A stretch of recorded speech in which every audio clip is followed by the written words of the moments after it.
I've been around the block quite a long time, and all people can remember of me sometimes is this particular image. And I'm sure you recognize it. I created this when I was a kid. And in those days we hadn't got the internet, but I worked in advertising, so I learned to make things viral. And today I'm working with a lot of different revolutionary organizations, and I apply the same logic. So we're going to go through this fairly quickly.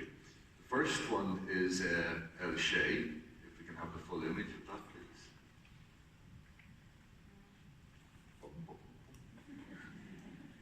Oh, we have Angela Davis. Okay, we'll skip Che. The most iconic image I ever created was Che Guevara in 1968, the red and black one. It was the fifth of a series I did of Che after I met him when I was a kid in Kilkee. I was working in a bar. And by getting involved in revolutionary politics, I took a huge interest in the Black Power movement of the 60s. And this particular figure is Angela Davis. It's a drawing I did in 1969. And if we can have the next one. This is a colorized version I've done just to sort of bring it up to speed. My daughter is an expert in Photoshop and coloring, so she's my new colorist. So this is a series I've now relaunched. It's called Black Lives Matter, and there's no point in pretending I'm going to sell them because nobody's going to buy them.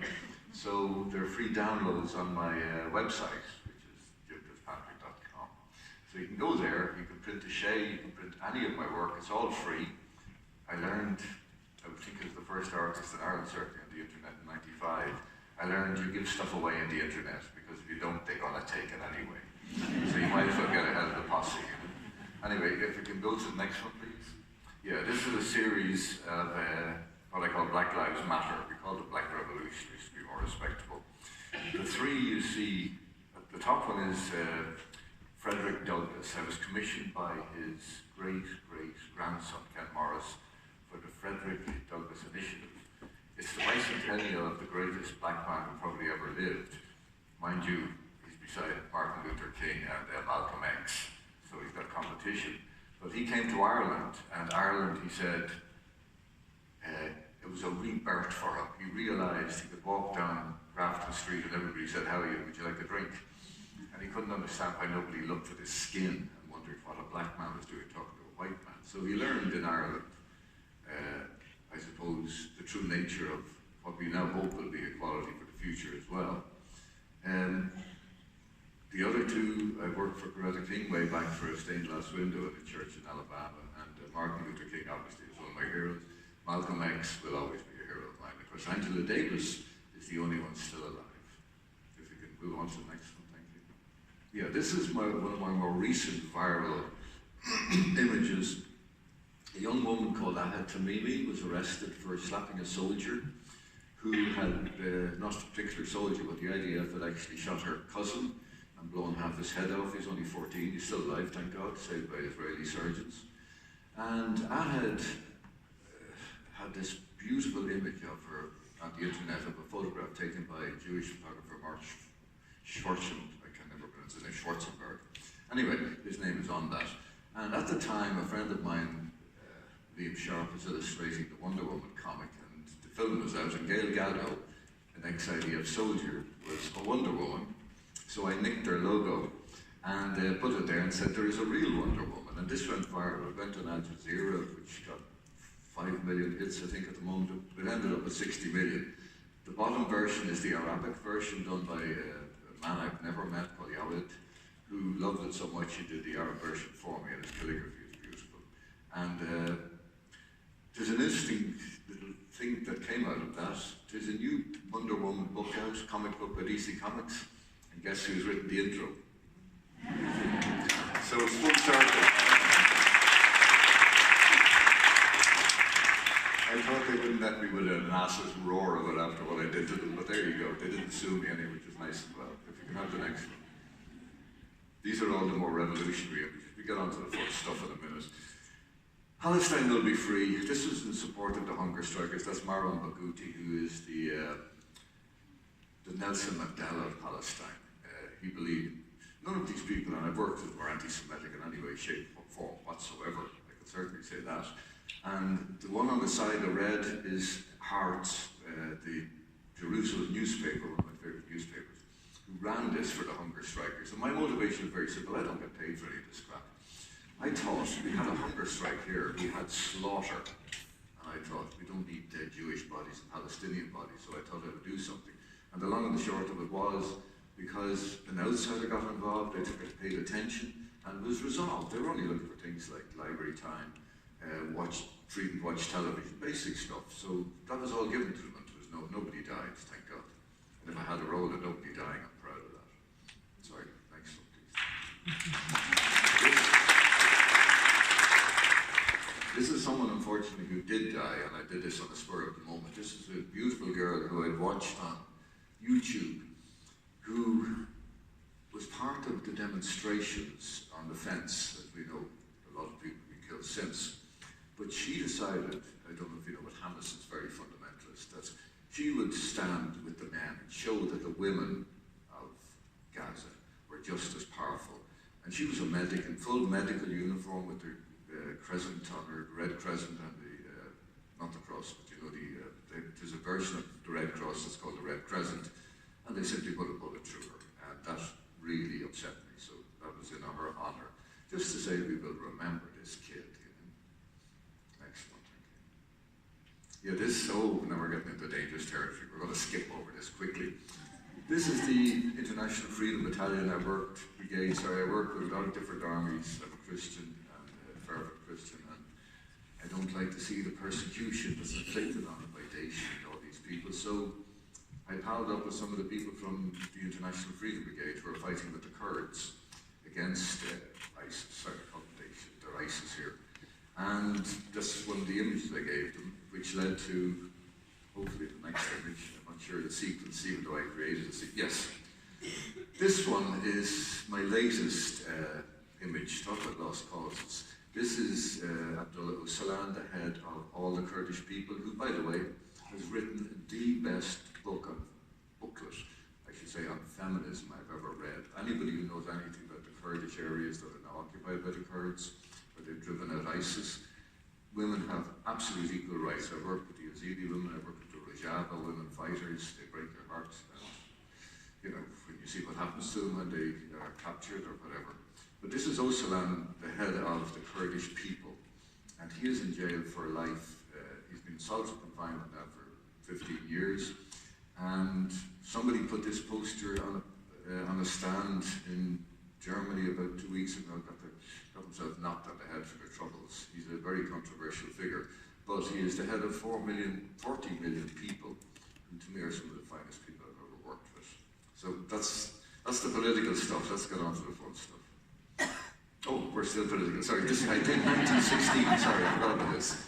I did a whole series for 1916, and I have a habit of doing something, and if it works, like I think Connolly has worked, then I go on and put it on the internet with all kinds of different labels attached to it. This one, I'm just simply calling for revolution now, so nobody minds that, I'm sure.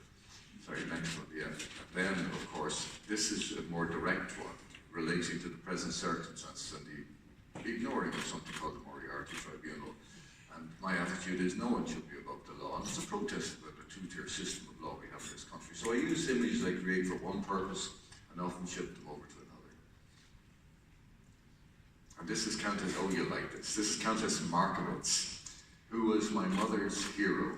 And I grew up a fanatic for this woman, and I was delighted when I was doing the series of 1916 images. And remember, nobody commissions these. I live off my website. And out of mischief, because it got so much attention,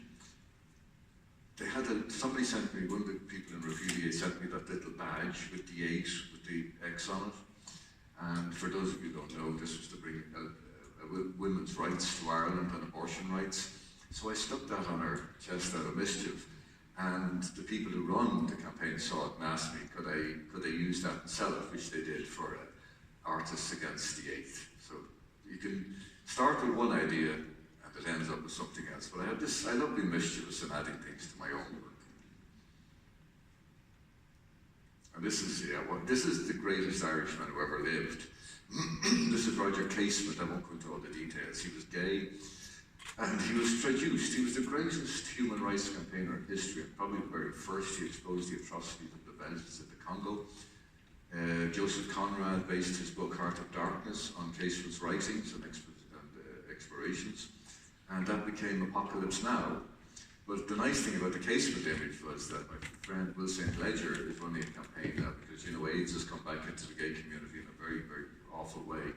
So he's used that image with the little red ribbon on it as well now, so I let him use that to raise a couple of bob. So you can do good work even though you start off doing one thing and it becomes another. You know? Oh yeah, now we get to the fun. This is Thin Lizzy, Black Rose. This is my most iconic album cover image, I think. It's not my best, but it's certainly my most iconic. And this image has so many layers to it. It started off as a rock and roll cover album. The title is Black Rose, based on Dark Rosaline, the poem by James Clarence Mangan that Philip Linus and myself knew well. We worked very closely together on everything. And when I had the Black Rose done, because they tried to do a Black Rose photographically and it wilted, so he asked me to paint it. But when I had it done, I felt it lacked something, and I remember the words of James Clarence Mangan, Joseph Mary Plunkett.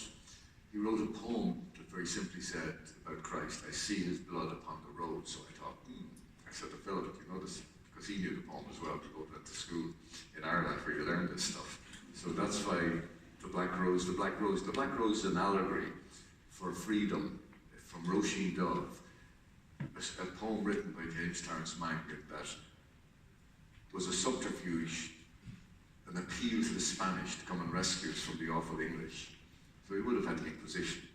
We won't go into that. Anyway, that's Black Rose, and it's one of my Thin Lizzy covers. And this is a painting, this is my favourite painting of Philip, the man himself. Now remember, this is one of my best friends from way back. And we spent so much time together. He used to stay in my house and I used to stay in his house. My family used to stay in his house as well. But, and I'm still friends with all his kids and his grandkids. He's a slew of them, they're brilliant. Some of the musicians. So this is Philip looking serious. It's for an album called Fatalistic Attitudes. It never happened because they blew him out. He was on drugs at that point, heavy drugs, even though he denied he was doing heroin. But the change was apparent, and his writing skills weren't as fine as they used to be. But this, to me, was probably my last great image of him. And this is the cover of Jailbreak, which was a huge hit in America. The boys are back in town, all that kind of stuff. And it's pure Marvel Comics lunacy. I mean, myself and Philip are huge fans of Jack Kirby and all the great Marvel comic artists.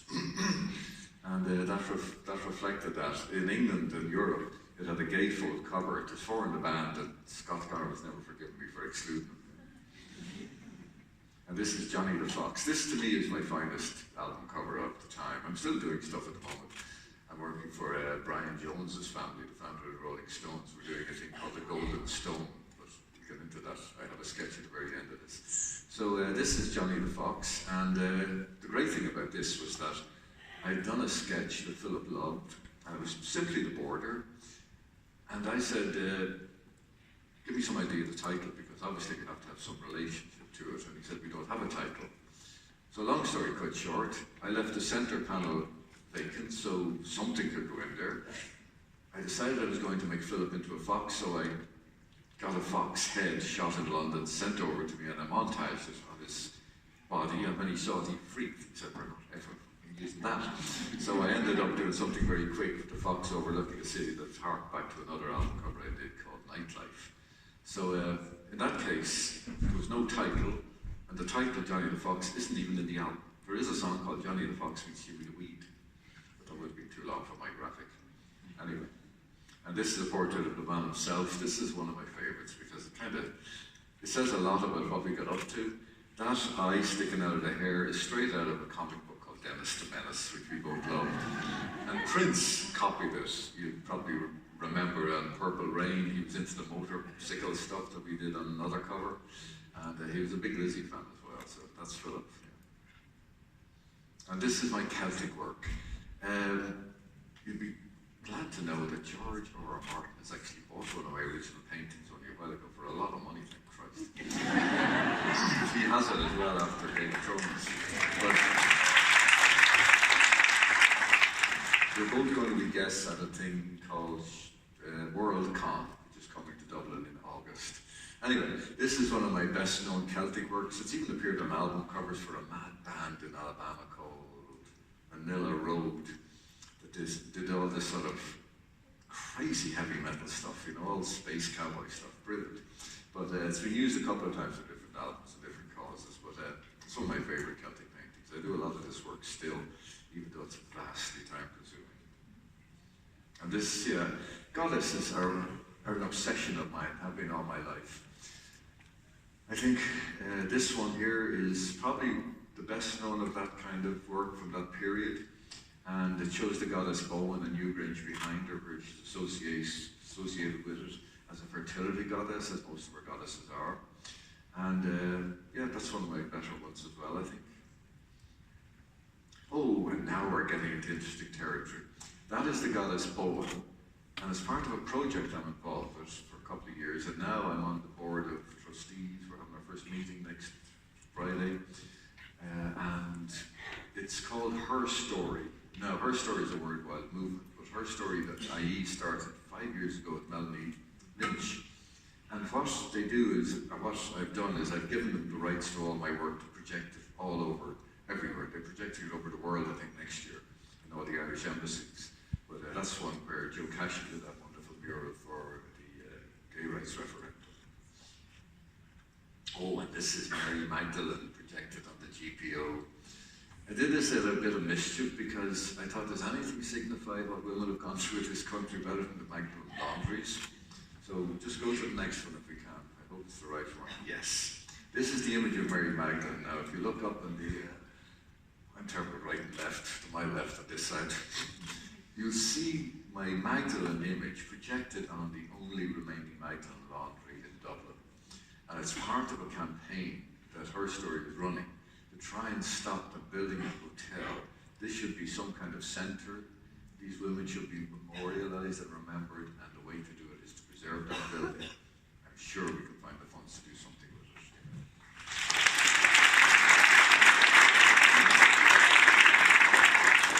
And lastly, this is what I'm working on at the moment. One of my heroes when I was a kid was Brian Jones. And long story cut short, I'm a great friend of Donovan from the time we brought the Beatles to India.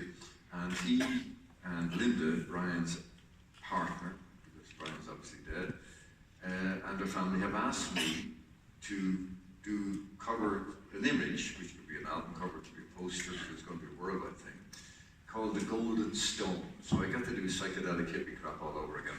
So that's what I'm doing at the moment. And I'm also working, I can't go into it here, I've been asked not to.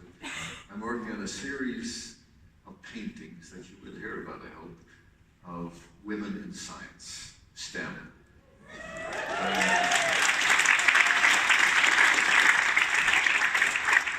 Again, you might say, why is a man doing this? I've been involved in this all my life. I was brought up by women.